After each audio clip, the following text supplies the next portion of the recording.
Now I am running low on time. I'm just gonna react to this, like this one, because it's like short, 3 minutes. Did you know bullying is bad? Oh I'm going wow! to tell you 6 ways on how to stop bullying. Step 1, ignore it. Ignore it? If you ignore the bully, then maybe the bullying will stop. Did she just say Maybe. maybe? Yep. But if ignoring doesn't work, try step 2. Ask the bully to stop. Bro. If someone is bullying you, say these words. Stop it. I don't like it. Can you stop, please? If Bro. that doesn't work and the bully is still being mean, then try step 3. Write a letter to the A letter? Who writes a letter to the bully? I don't think I've ever heard this whenever I was in school. Like the first one, like ignoring it, and then like the second one, like asking to stop. Like yeah, that happened. But writing a letter? What? Writing a letter? Oh, this was 2 years ago. But even then, the two people 2 years ago, like 2 years ago when I was in school, this never happened. You never had to write a letter. That's ancient stuff. Writing a letter, that's ancient. People send messages now, and even then, like write a letter, like that. Writing a letter to the bully, writing a letter. I don't understand it. Like first and second, okay, but writing a letter? That's like I bet this was made up. But I mean, given like in America, like I would not be surprised if someone said this. bully. Write a letter?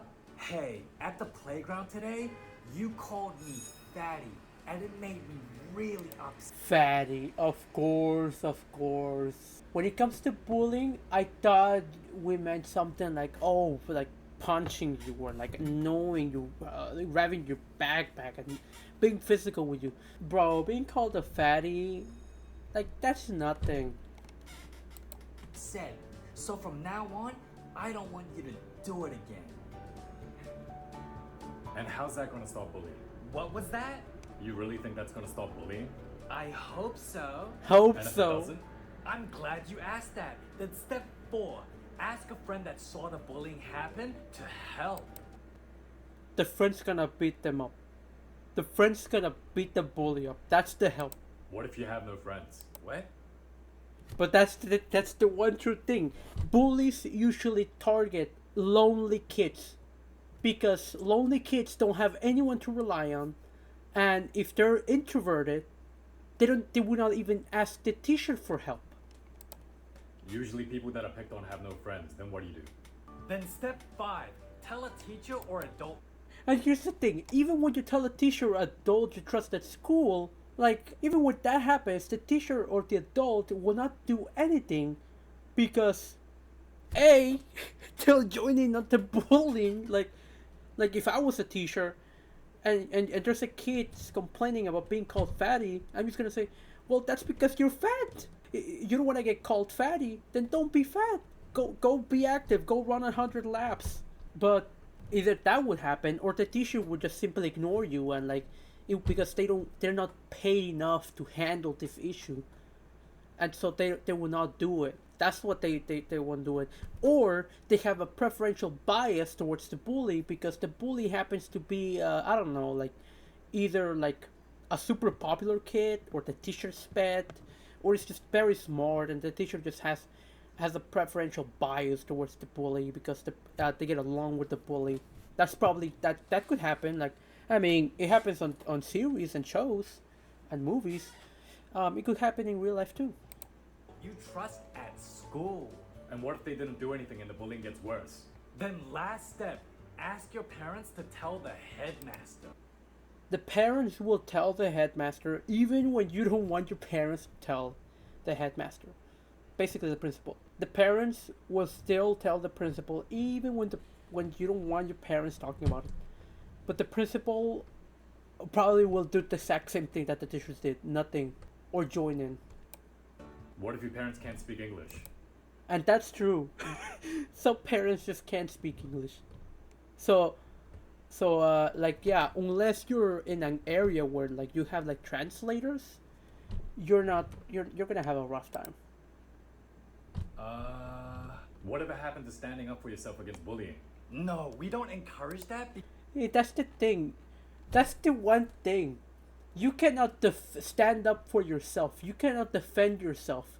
Because if you do, now you're gonna get. Now you're complicit as well. Now you're also going to get punished.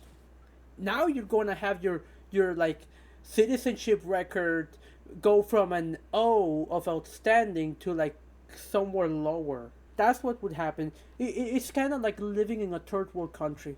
Like in my home country in Peru, here's the thing: whenever a crime happens, if the damn citizen dares defend themselves and ends up injuring the criminal, guess who goes to jail?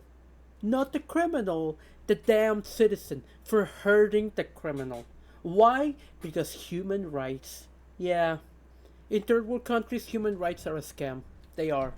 And here's the sad thing. The same thing is happening in Europe. You cannot stand up for yourself because if you do, you're the one who's going to jail. And I'm like, I live in the third world country. I grew up in a third world country. I had my childhood in a third world country. And I obviously can recognize third world country behavior. And so what I'm seeing in Europe is like, it's literally the same thing I'm seeing in my home country.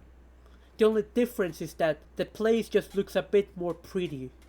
That's it. The place looks a bit more pretty, and you have more benefits for the average citizen. But the behavior is still the same. And again, and you're probably thinking like, oh, how come you're not behaving like that? Well, here's the thing. I may be from the third world, but I assimilated into American culture and American society, and I abide by American laws. I took the oath of allegiance and got citizenship. I naturalized. So obviously, like I'm not going to behave like as if I was in the third world country. And even in my third world country, whenever I go back to my home country, I feel unsafe. I don't feel safe at all. I don't. But the reason I feel safe is whenever I'm with my parents, whenever I'm with my dad or with my family, because when you're in groups, people don't tend to do like criminals don't tend to target you as much. But whenever you're by yourself, they do. And here's the worst thing as well.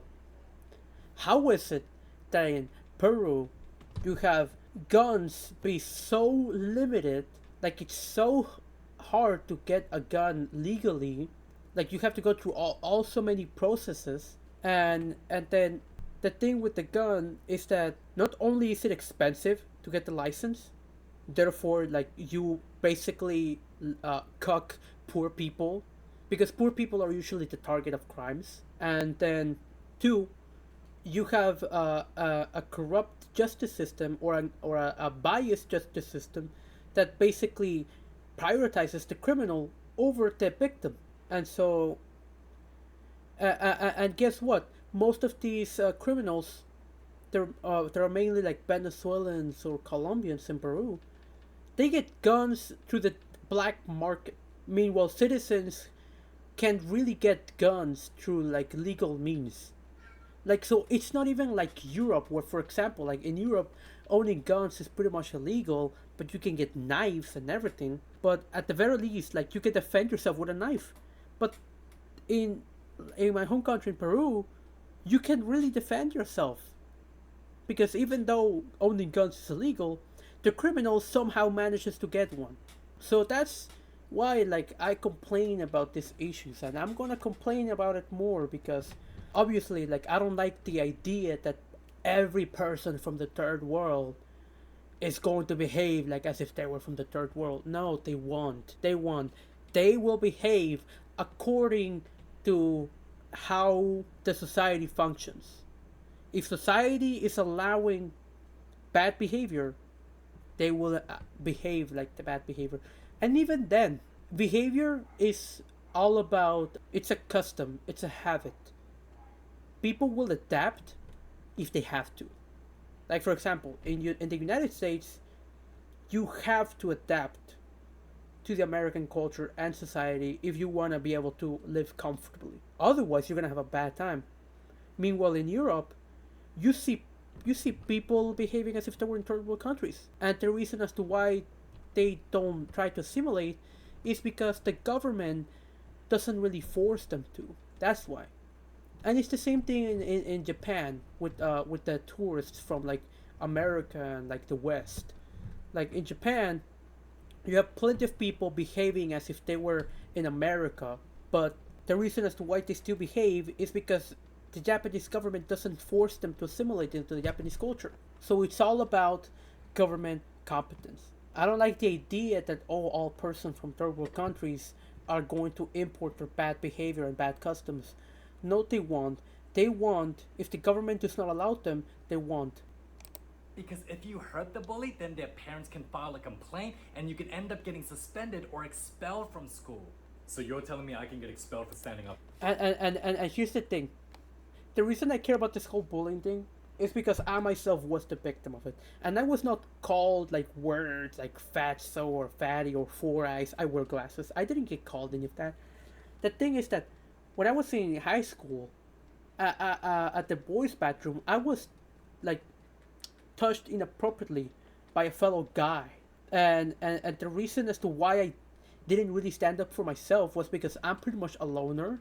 Meanwhile, this guy, he's always with his group of friends.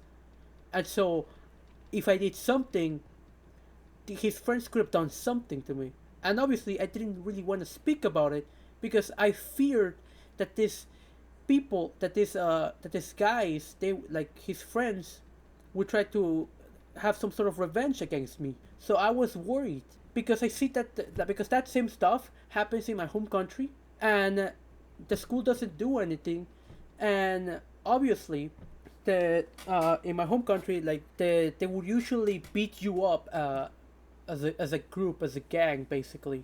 They will beat you up for like snitching on them, and that's bad. So I was afraid, but thankfully, the school has basically like they have the help of the local police, and so there was a police officer that came and basically reassured me that if those kids tried anything, he will personally come and deal with them. And like the officer, he was very like you see him and he's like you immediately respect him basically.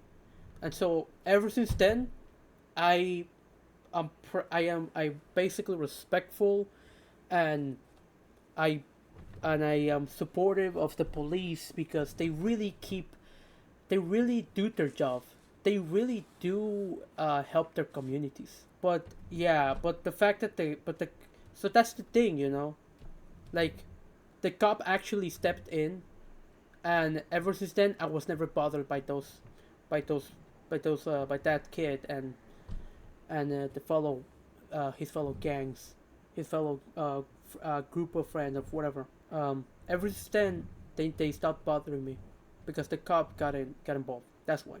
And yeah, so like that's the thing, like if and they told me that I remember they told me that if I actually attacked them violently, like if I was violent back by like reacting to them, like to the reaction, they told me that not only would my chances of getting into college would have been affected, but my citizenship record would have also like been affected. And so I didn't want that to happen. And but I guess this is one of those like I guess like social contract, which is like I give up my right to defend myself at school, but in exchange for like not having my credit score and student credits and get negatively affected. But the school will collaborate with the cops and the local police to actually make sure that we are safe from each other basically. And it did work. But I guess in other states and in other cities they don't really have such a stable like system or something like that. Or maybe they don't have that like sort of like what's it called, like system, like where like maybe you can actually defend yourself. Who knows? Up for myself. That is correct, yes. What? School. So you're telling me I can get expelled for standing up for myself? That is correct, yes. Bullying takes many forms. There's physical, there's verbal, and then the worst of all, cyberbullying. Cyberbullying is calling someone fat on the internet. It's subjective, I know, but it does happen because I was also the victim of it, which is like, and this was pretty much like, it was kind of like a dumb part of me, which basically like there was this girl and she was in a relationship, and I don't know what happened, but she basically threw she found out my Instagram account, and she decided to send her a photo, and I sent her a photo of me shirtless. And guess what? I'm not the attractive looking guy. I am quite fat. I am quite chubby.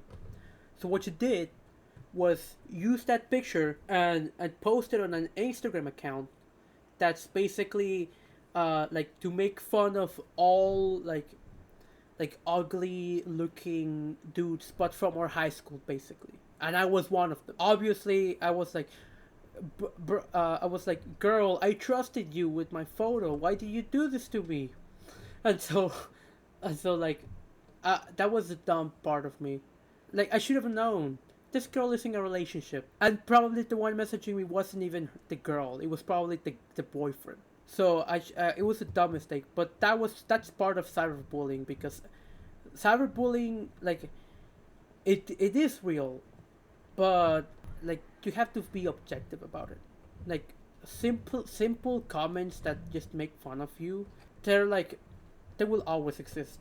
But what I would consider cyberbullying is when, for example, like someone is like, there's a private conversation between you and someone else, and then you trust in each other to send each other pictures.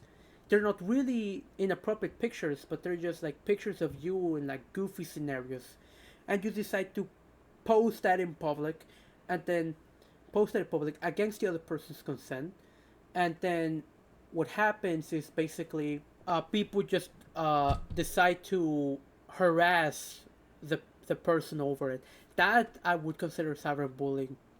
Like it's one thing when you yourself post a picture on social media and then you get a bunch of comments that make fun of you, but it's a different thing when you go to social media, you have a private conversation with some user, and then that user and then you basically send a picture of yourself, to kind of like, for whatever reason, and it's just you, and you don't look your best in it, and then this person decides to post about it online and then as a result you get a bunch of people that make fun of you. That would be cyberbullying, because it's basically like someone else is doing it with ill intent. Like the person who did that to you, they betrayed you, they betrayed your trust, and so that is like more heavy than just you receiving like uh, comments that just make fun of you. That would be it. Now, of course, that would be it basically. Like if and yeah, and even then, like some things you can tolerate, some other things you cannot. Like I would personally would say like name calling and simple like insults based on your appearance, that's normal. But then going to the point where like they start harassing you, and like they start harassing you like to the point where like people are taking picture of you against your consent in and they're all weird poses, and like weird poses and everything. Like for example, you sleep on class and someone takes picture of you and they post about it online, or like it can get even worse, like you're at the bathroom and then someone takes a picture of you. Then yeah, that's even worse. Then yeah, so like I would consider it more of a like case by case rather than cyberbullying as a whole, like because it's subjective. But even you cyberbully all the time. Excuse me? What? Mrs. Johnson, on your Twitter you wrote, anyone who voted for Trump in 2016 deserves to be shot in the head and burn in hell. Bro. Well, that did happen on the election meltdown. There was a T-shirt that was molding. It was a guy, by the way, I think. He was mauling over the fact that Trump won, and then every single, and then obviously there was a student that called the guy out. They called the T-shirt out, Said like, teacher, you're not meant to share your politics. You're meant to teach us. You're not meant to share your politics. And then the person and then the teacher basically like threatened the kid to basically like put him like in detention or something like that. But that was so funny. That's not bullying, that's a criticism. You also wrote, Donald Trump is so fat and ugly, I hope his wife dies from giving him a hug. How did you find my Twitter? I'm not interested in politics, but wouldn't this be considered cyberbullying? No, It would be considered cyberbullying.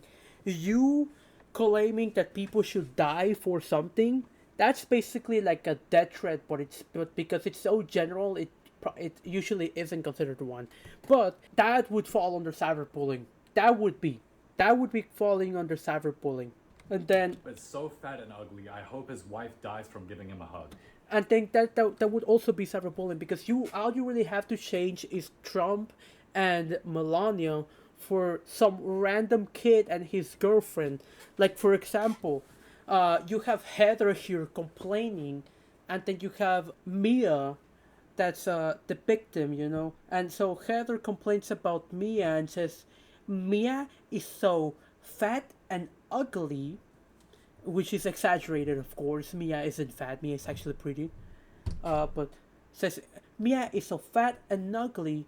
I hope her boyfriend Jacob dies from no. I hope her boyfriend Jacob cheats on her with some more prettier girl or something like that. Like that would be cyberbullying. Like here's the thing. You wanna know cyberbullying? If like a guy calling another guy fat on the internet is not cyberbullying. What you if you really want a real example of cyberbullying, check on the daughter's group chat. Group chat of girls are pretty much 50% cyberbullying, guaranteed. Meanwhile, the guys, all they do is mess with each other, fuck around with each other, and share memes, and that's about it. Like between guys, I guarantee you, the fatty is the fatty, the nerd is the nerd, the jock is the jock, and the simp is the simp. Everyone knows who they are, and nobody complains about it. And the reason nobody complains about it is because they all know that they're all weird and everything. Meanwhile, with the girls' side, they all pretend to be saints, but on their social media, on their group chats, they are saying the most vile thing ever. That happens, guaranteed. Obviously, I am being stereotypical, and I guess this would be considered sexist, but we're all just having fun here. It's all just fun and games. Don't take anything I say too seriously. It's the internet. I'm just a random VTuber that tries to have fun. That's it. But yeah, it would be considered cyberbullying, and I would actually like. Here's the thing. Because I grew up I pretty much grew up with social media, my teenage years.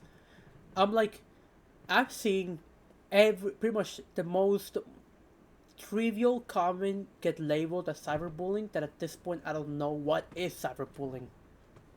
Like I don't know at this point. And the only example I can tell is just like what I did, betraying someone's trust and basically leaking their photo into like social media just for everyone to make fun of it. That would be cyberbullying because you are not the one who posted the picture. Because realistically, if you post a picture about it and then everyone else starts making fun of you, well, you're the one who did that to yourself by posting that picture of yourself.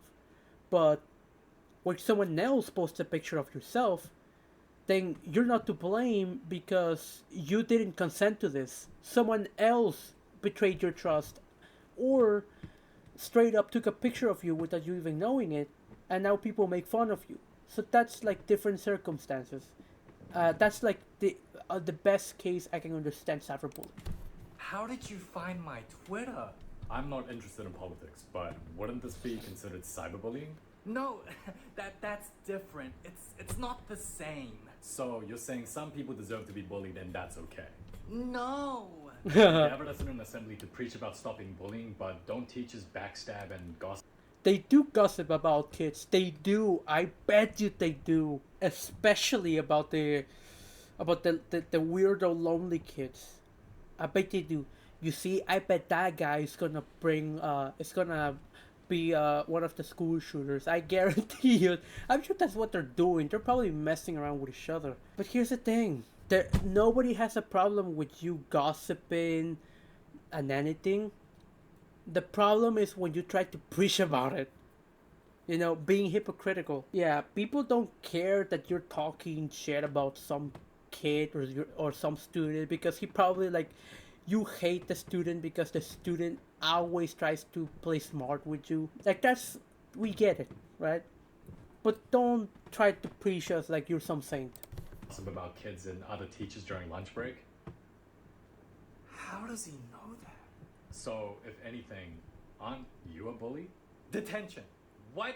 Detention Yeah. for being rude and interrupting the assembly. Meanwhile, in Korea, 최근 심각해진 학교 폭력을 예방하기 위한 방안으로 멈춰 프로그램이 let me guess. You banned phones. 주목받고 있습니다. 중학교의 한 교실 In this classroom, two classmates will get to bully each other. 학생 두 명이 같은 반 How? 친구에게 시비를 Oh, 야, 실시간 공부하냐? 모험생인 척하지 마. let me guess. They beat up the kids. The teachers beat up the kids. I'm just guessing. 괴롭힘의 강도가 세지자 피해 학생이 멈추라고 소리칩니다. 멈춰! 외침을 들은 같은 반 학생들도 다 같이 외치고 멈춰! 교무실에 학교 폭력 발생이 That the little snitch tells the teacher that the problem is resolved.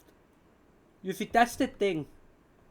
That's one of the great things that happens with collectivism in East Asia. That you have people that are looking out for each other. You can actually rely on your peers. Meanwhile, in America, you can't rely on anyone because nobody wants to get in trouble. Nobody wants to get potentially involved in some fight. That's why. And also, here's the thing. In East Asia, like Japan, Korea, and I bet China too, you're assigned a classroom, and you're in that classroom for the rest of the year. Meanwhile, in America, you're not assigned classrooms, you're assigned teachers, and what that means is that you can't really know who the other person is. Basically, you can't really know. Like you can't really form this sort of like bond with your like I guess classroom because there is no classroom. Like it keeps changing basically. 칩니다. 안녕하세요. 영상을 보다시피 당신의 자녀가 학교 폭력을 당하고 있다면 멈춰. 라고 하면 다 해결이 됩니다. 다시 얘기하지만 당신의 자녀가 학교 폭력을 당하 Yeah, and that's the thing, you know. The reason as to why it stops in South Korea is because here's the thing. Okay, you have two smart asses that are trying to bully the lonely kid. Well, the rest of the classroom will gang up and join the lonely kid and basically essentially tell the two smart asses, basically tell them, stop it, or we're all snitching on you. We're gonna tell on the teacher. And if you want to get violent, we will all get violent, and it's gonna end badly for the two of you because we're an entire classroom and you're just two students. That's why bullying stops.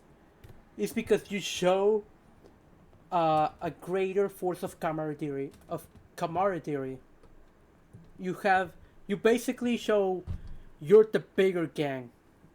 That's why it stops. Yeah, and it's pretty much just how pretty much any war gets stopped from happening. When the big country with its big military with big weapons steps in, everyone is like, oh well, fun is over, it's time to behave. That's how it is. It's a display of force. It's a display of strength. That's one of the things that collectivism brings. everything has good and bad things. 알고 있다면 멈춰! 라고 하면 다 해결이 될 겁니다. 감사합니다. I like this. I like this Korean comic. The little snitch tells the teacher. But yeah, it is accurate for the American one. Yeah, I love this. Go give it a like. Go give it a like and a sub.